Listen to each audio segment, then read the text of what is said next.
Hai guys, jadi hari ini kita mau pergi di penelitian di Gereja Katedral Ambon. Jadi kita nanti berkumpul di Ebi Puruma. Sampai bertemu di perjalanan.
Hai guys, sekarang kita sudah sampai di Gereja Katedral.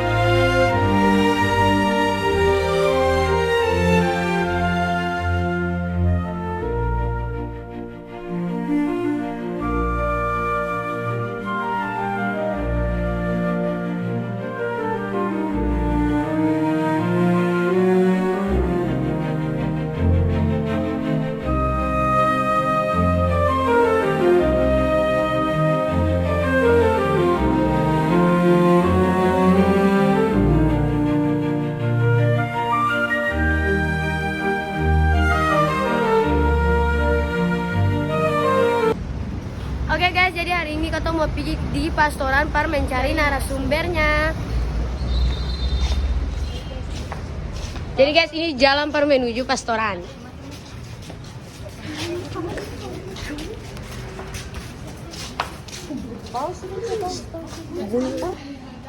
Oke guys, ini Pastorannya.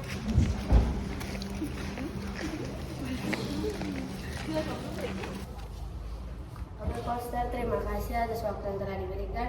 Kalau sama sini mau tanya, sebelum itu kan tanya Pastor itu nama di alamat bisa?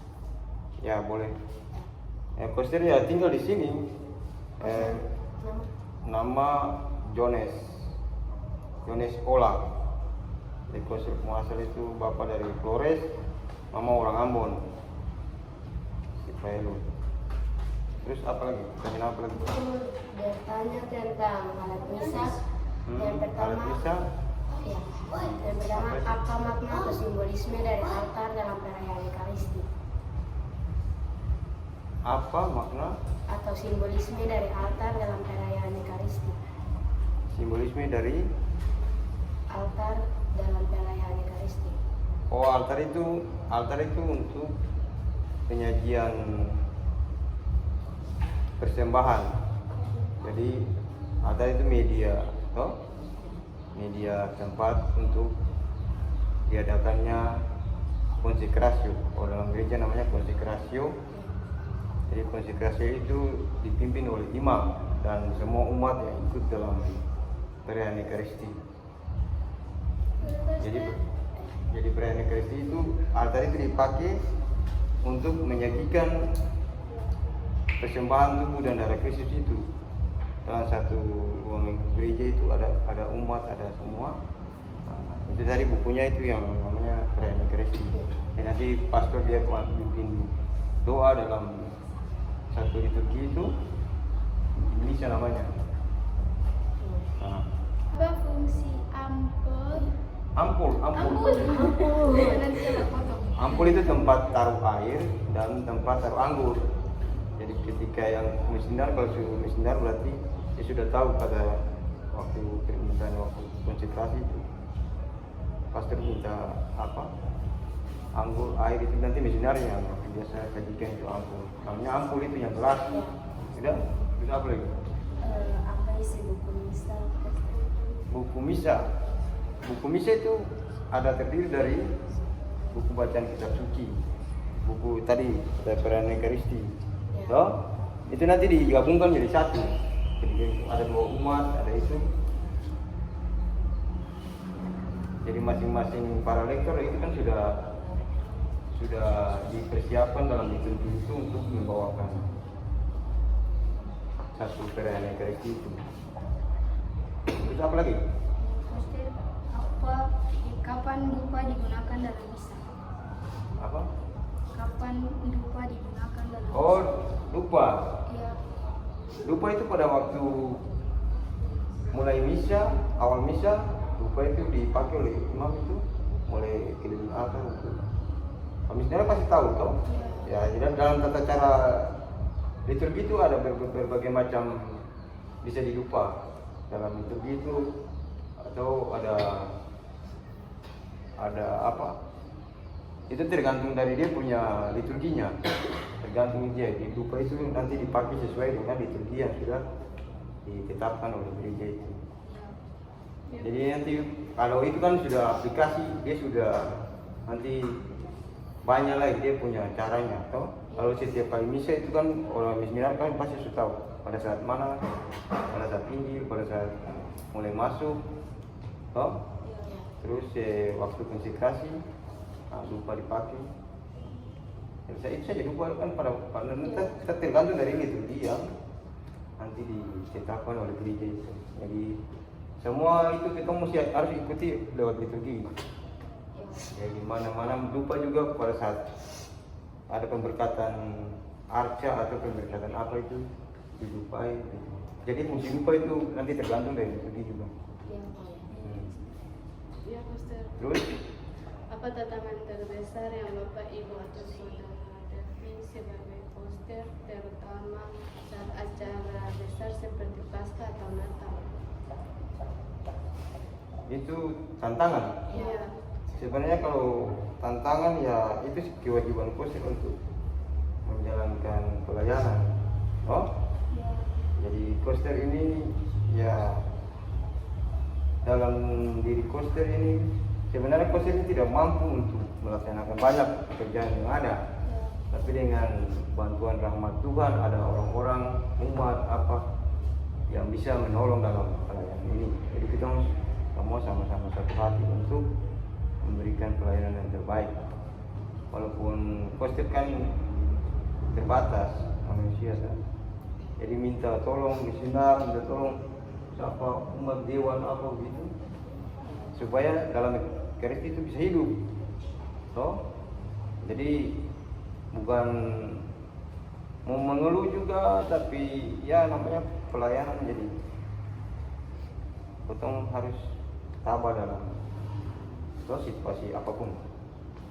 Jadi memang kalau secara manusia memang masih mampu, tapi dengan rahmat Tuhan segala sesuatu bisa ya terjadi dengan begitu baik. Terima kasih. Terima kasih Pastor atas waktunya. Masih ada lagi? Sudah. Terima kasih. Buku misa. Ini mesti harian. Ya. Ya. Buku misa mulai dari masa khusus ini masa Paskah. Ini dalam gereja Katolik juga ada namanya Santo-Santo Orang Kudus. Ini buku-buku berayaannya. Foto-foto, ya? Ya. Foto. Ini buku masa biasa. Terus ada kata perayaan Ekaristi untuk imam. Jadi buku ini hanya dipakai oleh Pastor. imam pastor ya, pastor atau uskup. Itu namanya imam, ini mazmur untuk dinyanyikan oleh para lektor, ya.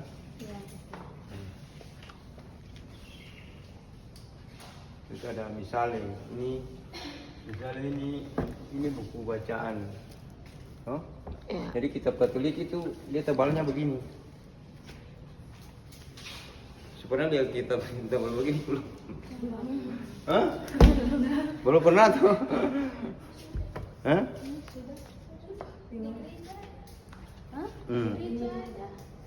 Jadi ini isi kitab ya? Nah. Belum pernah lihat tebal begitu tuh? Dan dibentuklah pemerintahan pada zaman Portugis. Nanti bisa lihat di perpustakaan Nuntius, tahu perpustakaan Nuntius? Belum? Nanti di sana. Ada dalam perpustakaan Nuntius nanti kalau ada dong, ada kesempatan bilang ini minta kalau macam guru kasih pertanyaan lagi toh. Jadi nanti kamu ambil data itu deh, ambil keterangan di Nuntius. Masih sakit kan?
sini kami datang mau mewawancarai suster. Jadi yang pertama-tama kami mau bertanya tentang suster kemana. Nama saya adalah Suster Mary yang berbab PBHK. PBHK artinya Putri Bunda Hati Kudus. Umur saya sesuai dengan tanggal lahir di Langgur 24 November 1956. Tempat tinggal sekarang adalah Susteran PBHK Batu Meja, Jalan Patimura, nomor 15 Ambon. Ya, terima kasih jawabannya suster. Jadi sini saya mau bertanya tentang kapan dan bagaimana suster pertama kali merasakan panggilan untuk hidup menjara. Yang saya rasakan pertama panggilan saya adalah saya melihat contoh dan teladan dari para suster Belanda yang bekerja sebagai perawat di Rumah Sakit Hati Kudus Langgur, di mana saya melihat bahwa para suster perawat ini melayani sesama tanpa mengenal batas, tanpa mengenal perbedaan golongan, ras, agama, suku dan adat, maupun orang kaya, orang miskin. Itu para suster itu melayani dengan penuh kasih dan cinta. Maka saya melihat contoh dan teladan itu, maka saya mau menjadi seorang suster perawat seperti para suster yang melayani dengan hati. Jadi sampai saat ini saya sebagai dan terpanggil sebagai seorang suster perawat Putri Bunda Hati Kudus melayani orang sakit tanpa mengenal batas golongan, perbedaan agama maupun ras, orang miskin dan kaya. Ya suster, sekarang saya akan bertanya, apa tantangan terbesar yang dihadapi gereja Katolik atau hidup religius saat ini menurut pandangan suster? Menurut pertanyaan yang adik-adik katakan itu, menurut pandangan saya saat ini memang tidak mudah bagi semua gereja yang ada sekarang di dunia ini, karena banyak tantangan besar adalah iman itu semakin pudar karena semakin dunia canggih yang globalisasi sehingga banyak terpengaruh dengan dunia luar.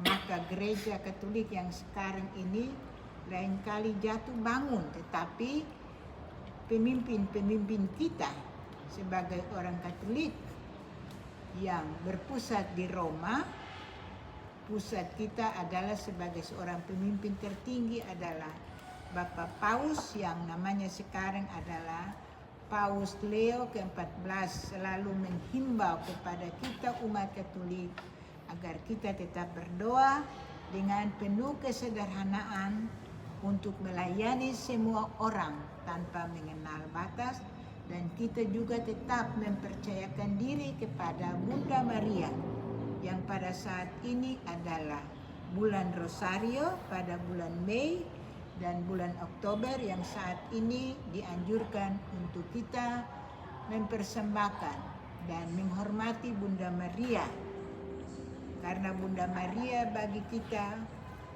adalah ibu sang penyelamat sendiri, maka kita menghormati lewat rosari suci yang penuh dengan hikmat.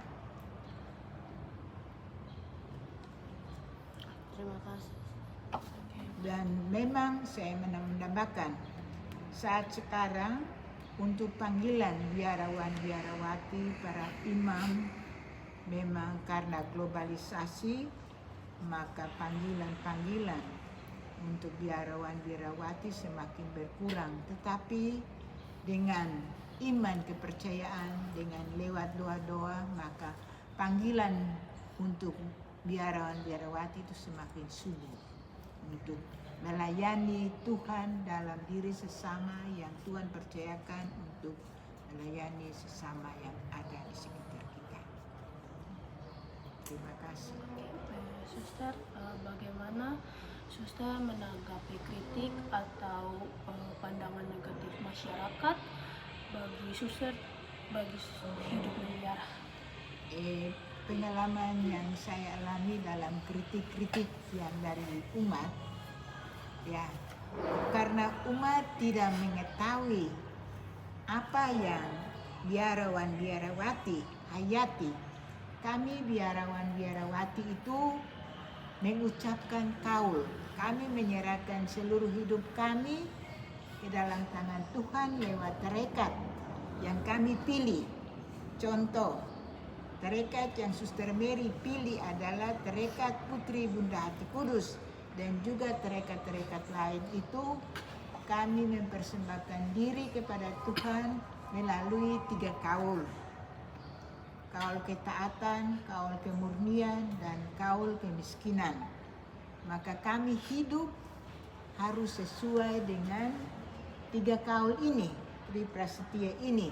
Tetapi lain kali kita sebagai manusia, biarawan biarawati juga sebagai manusia bukan malaikat, maka lain kali juga kita jatuh. Tetapi itu kembali umat untuk mendorong lewat doa-doa, karena para biarawan biarawati imam itu bukan malaikat. Maka itu perlu perjuangan lewat doa, lewat karya, lewat apa saja, lewat sesama yang kita bersama-sama itu untuk memajukan gereja itu. Karena gereja itu bukan hanya biarawan biarawati, tapi umat Allah yang datang itu bergabung dengan kami itu disebut gereja. Nah, jadi bukan biarawan biarawati, para uskup sampai paus punya gereja, tidak. Umat Allah itu datang bergabung dengan para pemimpin ini, baru gereja itu dapat berjalan dengan baik. Jadi soal kritikan itu biasa. Para biarawan biarawati itu bukan malaikat. Jadi itu saling mendukung satu sama lain. Saja. Suster, apa peran suster dalam komunitas agung, misalnya sebagai pemimpin, anggota biasa, pengajar, atau? Saya saat ini, saya dari komunitas lain. Saya dari komunitas Langgur saat ini. Peranan saya sebagai seorang perawat. Tetapi saya tidak kerja lagi di rumah sakit. Saat ini saya datang di Ambon karena saya mengantar satu suster yang sementara sakit, sudah dioperasi di rumah sakit Siloam. Jadi sementara perawatan itu berlangsung untuk melayani suster yang sakit. Yang saat ini saya ada di Ambon.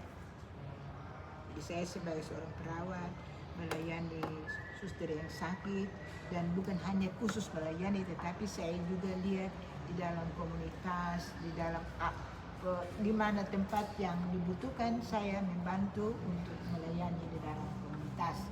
Jadi kita para suster bukan hanya tugas khusus satu, tidak. Melihat segala sesuatu kebutuhan di dalam komunitas maupun di luar komunitas yang mereka membutuhkan. Jadi sama dengan kamu adik-adik, kamu datang minta bantuan, suster melayani kamu.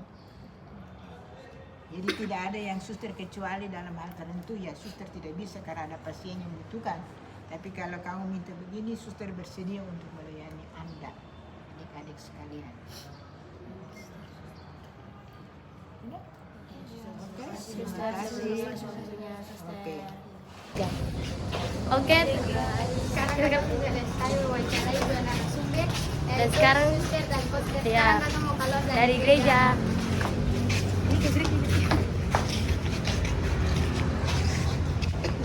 Oke, dadah.